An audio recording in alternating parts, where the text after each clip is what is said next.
Hello RBCians, a very good morning to you all. Today we are going to start with one of the most important topic that is AIDS and its agent.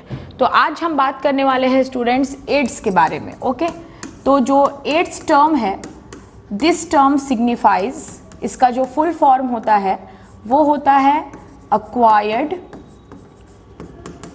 Immune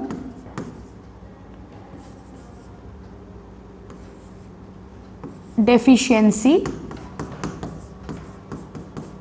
syndrome. Okay तो सबसे पहले हमारी बात हुई ads के full form के बारे में.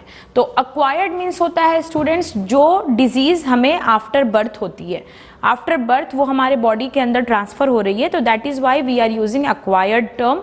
हिंदी होती है उपार्जित. इम्यून का मतलब होता है जो आपके प्रतिरक्षा तंत्र से रिलेटेड है, यानी कि जो आपके पूरे बॉडी के सेफ्टी से रिलेटेड सिस्टम है आपका वो. डिफिशियंसी का मतलब होता है decreasement and disorder means group of symptoms, यानी कि syndrome means group of symptoms. तो जब एड्स होता है तो काफ़ी सारे सिम्टम्स दिखाई देते हैं, लेकिन इसका जो सबसे इंपॉर्टेंट एजेंट है, the agent of AIDS is HIV. Student, what is the meaning of HIV? HIV is human immunodeficiency virus. तो सबसे पहले मैं आपसे बात करती हूँ इस वायरस के बारे में कि आखिर ये वायरस दिखता कैसा है और ये वायरस आपके बॉडी में अपनी कॉपी कैसे बनाता है. क्योंकि देखिए एड्स क्या है, टोटली डिपेंड है वायरस के ऊपर कि इसका वायरस कैसा है और ये कैसे आपके बॉडी में कॉपी बनाता है. तो सबसे पहले हम बात करेंगे एड्स वायरस के बारे में. ओके तो now we are having the structure of AIDS virus. जैसा कि आप देख सकते हैं कि एड्स का जो वायरस होता है वो एक सर्कुलर फॉर्म में प्रेजेंट होता है, यानी कि राउंड बॉडी इसकी होती है, जो कि मैंने आपके सामने यहाँ बना दिया है स्टूडेंट. सबसे बड़ी बात जो एड्स वायरस के बारे में आपको याद रखनी है, this is about reverse transcriptase enzyme. जो हमारा HIV होता है उसके अंदर एक बहुत ही खतरनाक डेंजरस एंजाइम हम कह सकते हैं वो प्रेजेंट होती है, जिसका नाम होता है रिवर्स ट्रांसक्रिप्टेज. ये एंजाइम आपके नॉर्मल DNA को वायरल DNA में कन्वर्ट कर सकती है. मीन्स जब वायरस आपके बॉडी में जाता है तो इस वायरस का जो जेनेटिक मटेरियल है student, that genetic material is RNA. इसको हम ssRNA कहते हैं, that is single stranded RNA. तो ये जो वायरस है RNA का बना हुआ है और आपका जो शरीर होता है वो DNA का बना होता है. तो आपके शरीर के DNA को वायरल DNA बनाना मीन्स उसके अंदर स्ट्रक्चर तो DNA का होगा लेकिन उसका नेचर RNA में बदल देना, ये काम जो करता है वो है रिवर्स ट्रांसक्रिप्टेज एंजाइम. इस एंजाइम की वजह से ही खतरा जो होता है वो हमारे पूरे बॉडी में फैल जाता है.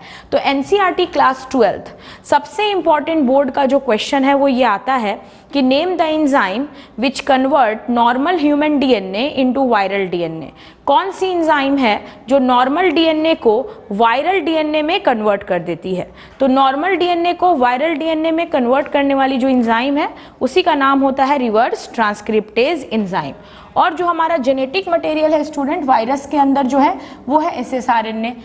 अब ये हो गया ssRNA, ये हो गया रिवर्स ट्रांसक्रिप्टेज एंजाइम. ये दोनों एक कैप्सिड लाइक स्ट्रक्चर जो होती है प्रोटीन कैप्सिड के अंदर सराउंडेड होते हैं. तो जिसके अंदर ये सराउंड होती है इसको हम क्या कहते हैं student, this is called capsid. तो ये कैप्सिड प्रोटीन की बनी होती है और इस वायरस के चारों तरफ रिसेप्टर लगा होता है जो आपके सेल से सबसे पहले जाकर अटैक करेगा और इस रिसेप्टर को वी कॉल्ड इट GP120. ये जो सेकेंड टर्म आपको याद रखना है, this is GP120 means glycoprotein 120. ये ऐसा रिसेप्टर है स्टूडेंट जो आपके ब्लड में जाते ही सबसे पहले आपके ब्लड में CD4+ सेल जो लिम्फोसाइट की होती है, जो हेल्पर T सेल के बाउंड्री पर होती है, उसके साथ अपना कोऑर्डिनेशन बनाएगा. ये उस GP120 जो आपको चैनल दिख रहा है ये सबसे पहले आपके CD4+ सेल के साथ कांटेक्ट बनाता है. अब आप सोच रहे होंगे ये CD4+ सेल क्या है, तो मैं आपको बता दूं आपके बॉडी के अंदर हेल्पर T सेल होती है. हेल्पर टी सेल होती है जो आपके इम्यून सिस्टम के लिए काम कर रही होती है। इस हेल्पर टी सेल की बाउंड्री पर प्रेजेंट होता है CD4+। सबसे पहले ये उसको अटैक करेगा और उसके थ्रू अपनी कॉपी हेल्पर टी सेल के अंदर बनाएगा। यानी कि हेल्पर टी सेल के अंदर अब ये वायरस अपने आरएनए को फैला चुका है, उसने अपनी कॉपी बना ली है। और हेल्पर टी सेल हमारे बोन मैरो के पास हर एक इंफॉर्मेशन लेकर जाता है। तो इस वजह से हेल्पर टी सेल पर सबसे पहले अटैक किया जाता है। तो क्वेश्चन ये आता है कि जब HIV बॉडी में एंट्री लेता है तो वो सबसे पहले कौन से ब्लड सेल पर अटैक करता है? तो इसका आंसर सीधा सीधा होता है कि it will attack on helper T cell. ठीक है, तो मैं साथ में आपको बोर्ड एग्जाम्स के क्वेश्चंस भी बता रही हूँ ताकि आपका ये जो पॉइंट है ये अच्छे से पूरा हो सके। तो हेल्पर टी सेल पर ये अटैक करेगा एंड रिवर्स ट्रांसक्रिप्टेज एंजाइम इसकी कॉपी बनाने में हेल्प करेगा।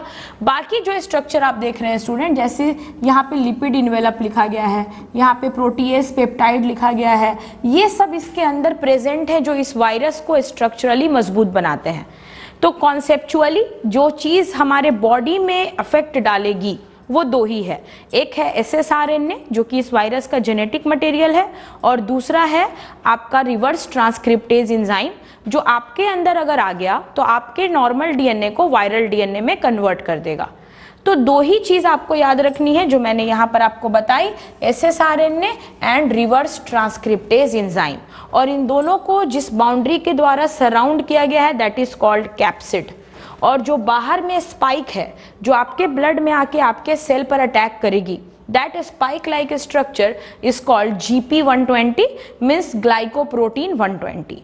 तो एड्स वायरस के अंदर ये चार चीजें जो है स्टूडेंट्स, इन चार चीजों के बारे में, that is capsid, reverse transcriptase, RNA and GP120, ये चार चीजें आपके NCERT में हैं।